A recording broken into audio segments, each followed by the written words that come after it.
देश के प्रत्येक टेट प्रभावित शिक्षकों की सेवा सुरक्षित करना, सुनिश्चित करना हमारा संकल्प है। ये ऐसा वक्तव्य है माननीय एमएलसी देवेंद्र प्रताप सिंह का। हाँ साथियों, नमस्कार। मैं राजेश सिंह टोनी इस वीडियो के माध्यम से कुछ बातें आप लोगों के साझा करने आया हूं। शिक्षक साथियों, आप सभी जानते हैं, देश का प्रत्येक शिक्षक जानता है कि 1 सितंबर 2025 को टेट अनिवार्यता जब काला आदेश आता है, उसके बाद देश का सिर्फ और सिर्फ एक जनप्रतिनिधि है जो उस प्रथम दिन से लेकर आज तक टेट प्रभावित शिक्षक साथियों के साथ कंधे से कंधा मिलाकर चल रहे हैं। वो चाहे न्यायिक लड़ाई हो, चाहे विधायिक लड़ाई हो, चट्टान की तरह आज भी वो आपके साथ खड़े हैं। उनके प्रयासों का कई सुखद परिणाम भी आपने देखने को मिला है।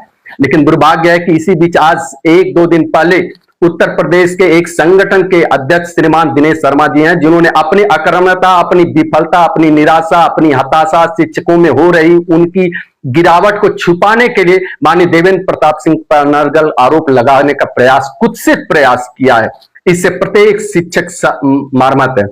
मैं इस वीडियो के माध्यम से आपको सिर्फ कुछ बातों का याद दिलाना चाहता हूं कि दिनेश चंद्र शर्मा जी ने क्या किया था 1 सितंबर 2025 के बाद, और माननीय एमएलसी देवेंद्र प्रताप सिंह ने क्या किया था। इनका क्या दायित्व बनता था माननीय एमएलसी देवेंद्र प्रताप सिंह जी का, जो कि बिना किसी जिम्मेदारी के, जो कि न संगठन के किसी अध्यक्ष हैं, उसके बावजूद भी उन्होंने देश के प्रत्येक शिक्षक के लिए किस समर्पण, किस संवेदनशीलता के साथ कार्य किया। 1 सितंबर 2025 का जब आदेश आता तो हमारे उत्तर प्रदेश के शिक्षक साथियों को याद होगा कि 1 सितंबर का आदेश आता है और 3 से 4 सितंबर में तथाकथित अध्यक्ष श्रीमान दिनेश शर्मा जी का पोस्ट आता है, उनके व्हाट्सएप ग्रुपों पे मैसेज जाता है कि अब हमें जो है चंदा जुटाना होगा, लड़ाई बड़ी होगी, दिल्ली में लड़ना होगा, तो हमें पैसे की जरूरत पड़ेगी।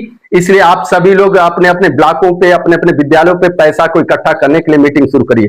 दिनेश शर्मा जी, जब आप ये मीटिंग कर रहे थे कि आपदा को कैसे अवसर में बदला जाए, तब ये जननायक देवेंद्र प्रताप सिंह थे, जो बिना किसी लाग लपेट के, बिना किसी को साथ लिए 13 सितंबर को माननीय मुख्यमंत्री योगी आदित्यनाथ जी से जाकर मिलते हैं और उनसे निवेदन करते हैं कि श्रीमान जी, यह देश के साथ साथ उत्तर प्रदेश के शिक्षकों के भविष्य का सवाल है, उनके सेवा का सवाल है, उनके जीविकोपार्जन का सवाल है। आपसे निवेदन है कि आप शिक्षकों की बात रखने के लिए माननीय सर्वोच्च न्यायालय में पुनर्विचार याचिका दायर करिए।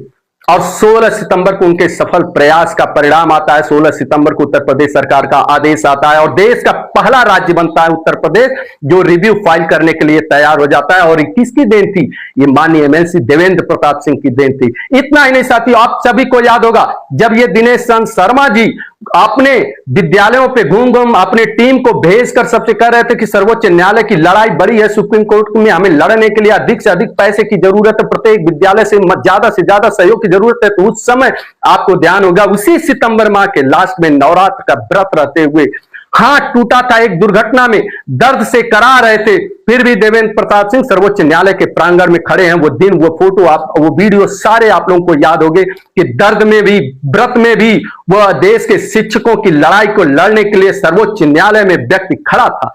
आप उसको चुनौती दे रहे हैं, आप उस पर आरोप लगा रहे हैं। इतना ही नहीं साथियों, इतना ही नहीं, जब इनको प्रदेश से चंदे के बाद इनको लगा कि नहीं, ये तो 25 लाख शिक्षकों का मैटर पूरे देश का है, तो क्यों ना हम अपने इस चंदे को, धंधे को और विस्तार करें, उत्तर प्रदेश से भी बाहर ले जाएं। और जब ये टीएफआई बनाकर राष्ट्रीय स्तर पर चंदे के धंधे का विस्तार में व्यस्त थे, उस समय 24 नवंबर का डेट तो याद होगा, जंतर मंतर पर जब एआईपीटीएफ का धरना चल रहा था, तो उसमें जनप्रतिनिधि कौन थे? देवेंद्र प्रताप सिंह थे, जो उस मंच से, खुले मंच से सरकार को चुनौती दिए कि यह शिक्षकों के साथ अन्यायपूर्ण, अव्यवहारिक, प्राकृतिक न्याय के खिलाफ है, सरकार को इसमें संशोधन करना पड़ेगा या कोर्ट में शिक्षकों के पक्ष में बात रखनी पड़ेगी।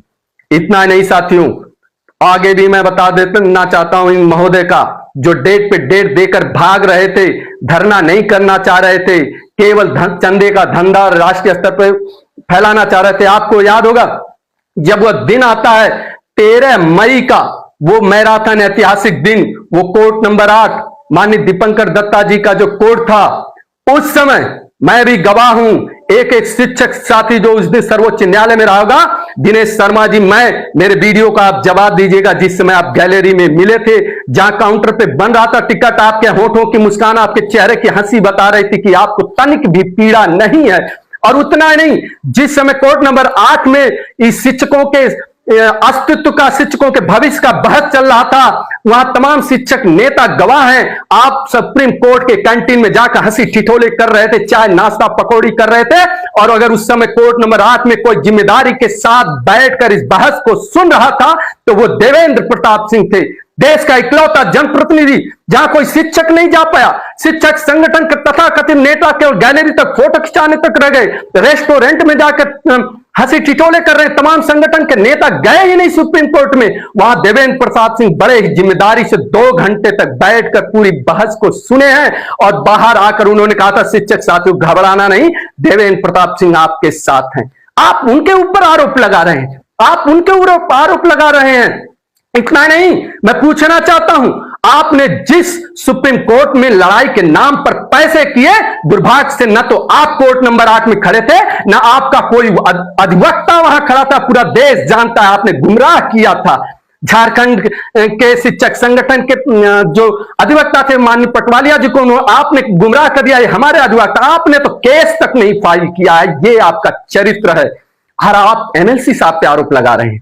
वो एमएलसी साहब जब आता है 29 मई का निर्णय आता है, शिक्षक साथियों चीजें एकदम क्लियर हो गई थी। माननीय सर्वोच्च न्यायालय ने एकदम स्पष्ट कर दिया था कि टेट अनिवार्य रहेगा, 1 वर्ष की छूट दी और अतिरिक्त दी जाती है, और समय समय पर टेट कराने की बात की जाती है। तब भी माननीय देवेंद्र प्रताप सिंह ने देश के वरिष्ठ अधिवक्ताओं के साथ बैठकर परिचर्चा की थी, और उन वरिष्ठ अधिवक्ताओं ने सलाह दिया था माननीय एमएलसी साहब को कि एमएलसी साहब अब एक ही रास्ता बचता है, या तो सदन में कानून पारित हो, और दूसरा है कि हमारे शिक्षक टेट पारित हो, पास हो। माननीय एमएलसी देवेंद्र प्रताप सिंह अत्यंत ही संवेदनशील थे इस मुद्दे पर लेकर, उनको बहुत पीड़ा थी, वो बहुत आहत थे, बहुत मार थे। उन्होंने कहा कि अब हम लड़ाई दोनों रास्तों पर लड़ेंगे।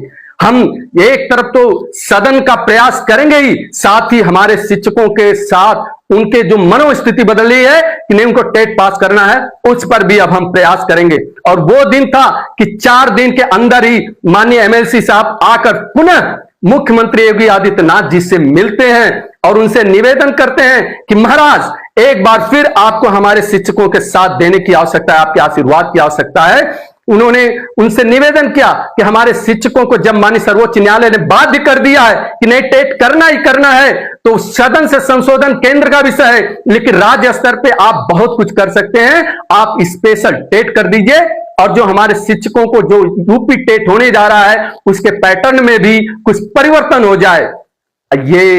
ये पूरा उत्तर प्रदेश का शिक्षक समाज जानता है। आज अगर यूपी टेट हुआ है, मैक्सिमम शिक्षक अगर पास होने के कगार पे हैं, तो वो यूपी टेट का जो परीक्षा का प्रणाली बदला है वो ऐसे नहीं बदला है। कौन जाके मुख्यमंत्री से मिला है, कौन जाके एसीएस से मिला है, कौन जाके डायरेक्टर से मिला है, ये पूरा प्रदेश जानता है। और इतना नहीं, माननीय एमएलसी साहब दृढ़ संकल्पित हैं कि जब तक स्पेशल टेट होकर प्रत्येक शिक्षक पास नहीं हो जाता है, हम चैन से नहीं बैठेंगे। इतना नहीं, इसका एक दूरगामी योजना है, आपके समझ से बाहर है कि आप सभी जानते हैं उत्तर प्रदेश देश का सबसे बड़ा राज्य है, आज अगुवा करता है देश में। और जैसे ही उत्तर प्रदेश रिव्यू में गए थी उत्तर प्रदेश सरकार, तो देश के तमाम राज्य बाद में रिव्यू में गए।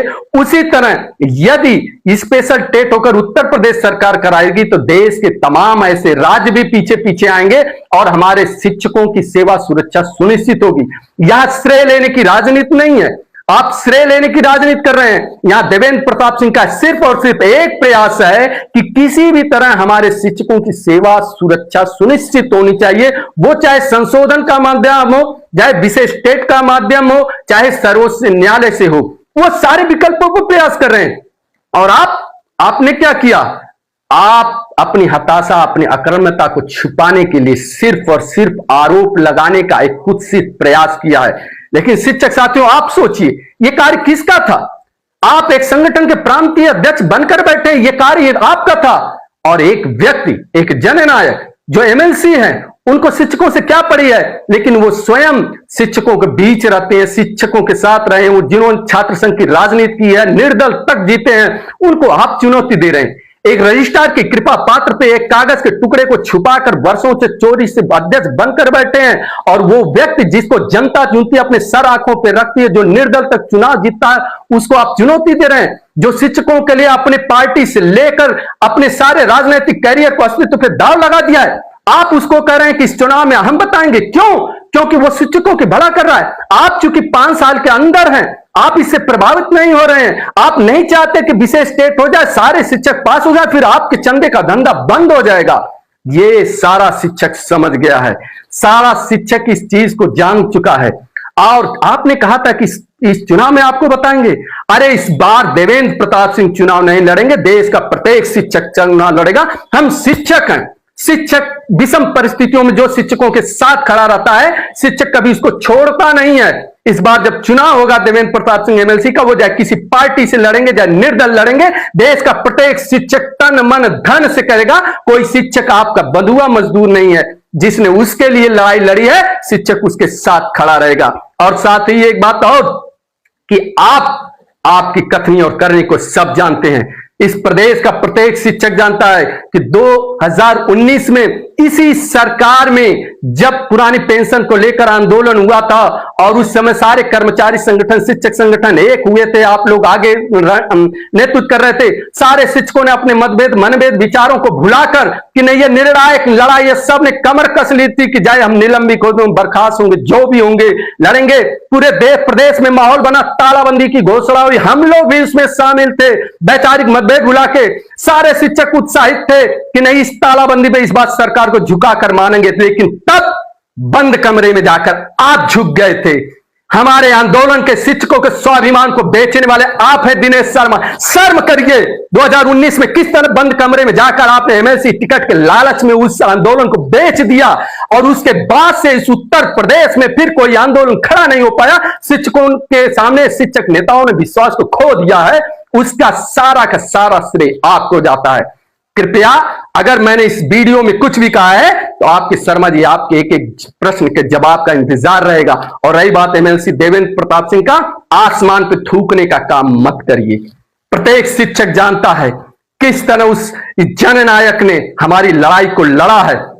हम पुनः अपनी तरफ से, अपने लाखों लाख शिक्षकों की तरफ से माननीय एमएलसी देवेंद्र प्रताप सिंह का हृदय से स्वागत करते हैं, आभार व्यक्त करते हैं कि विषम परिस्थितियों में आपने खड़ा होकर जो संबल प्रदान किया है और जो इस संघर्ष को यहां तक लाने का काम किया है। इतना नहीं, आपको याद होगा साथियों कि जब चाहे वो माननीय मुख्यमंत्री से मिलकर प्रथम रिव्यू फाइल कराना हो, चाहे कोर्ट में केस फाइल कराना हो, और चाहे इस मुद्दे पे देश के केंद्रीय शिक्षा मंत्री तत्कालीन धर्मेंद्र प्रधान से मिलने की बात हुई हो, तो प्रथम 10 दिसंबर 2025 को मिलने का काम भी इसी देवेंद्र प्रताप सिंह जी का था।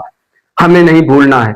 और ना ही इन तथाकथित जो स्वघोषित और महत्वाकांक्षी स्वार्थी शिक्षक नेता है उनके चक्कर में पड़ना है। हमें सतर्क रहना है, सजग रहना है, अपने संघर्ष पर ध्यान देना है। और पुनः आप सभी का इस वीडियो के माध्यम से धन्यवाद ज्ञापित करते हुए कि इनसे सतर्क रहना है, ऐसे लोगों से जो अनर्गल प्रलाप कर रहे हैं। और माननीय एमएलसी देवेंद्र प्रताप सिंह का पुनः हृदय से लाख लाख आभार है। बहुत बहुत धन्यवाद साथियों।